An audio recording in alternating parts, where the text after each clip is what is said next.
Good morning, it's Dr. Garrett, and today I was going to tell you about how you can check your iodine levels at home. Now, iodine is one of those important things that we need in our diet in order to help our thyroid function, to help our bodies to heal, all of that. So it's important that we get iodine into our diet. Now, the most common way we can get iodine is through table salt. Not sea salts, not Celtic salts, not Himalayan salt or pink salt or anything like that. Just good old iodinized table salt. Now, what do we need to do to check your iodine at home? You just need something that you probably have laying around in a first aid kit, a little bit of iodine. Now, if you've got a first aid kit, it probably came in a little square that looks like an alcohol pad. And what this is when you open it up, it's got this brown discoloration to it. If you got one of those, use it. If you've got some medical ones, you can use those. If you've got a big bottle of iodine, you can use that. I use these little bitty iodine swabs that I got off of Amazon.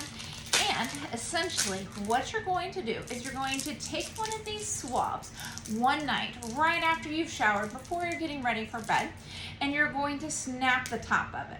When you snap the top of it, you'll notice all of the iodine is going to go down the stick and it's going to pool at the end.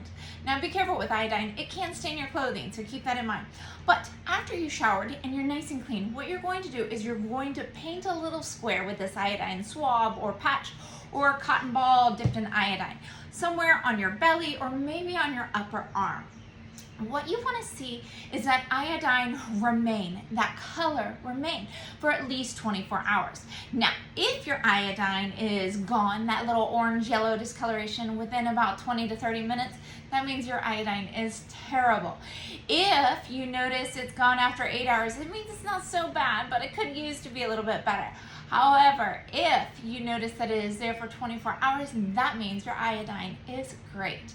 Now, again, there are foods that you can eat that will give you some iodine, fish products, but be careful of mercury poisoning. Remember, you shouldn't be eating more than like 3 packets of tuna a week. Otherwise, you can get mercury poisoning. The other thing you can eat is seaweed. Seaweed is high in iodine.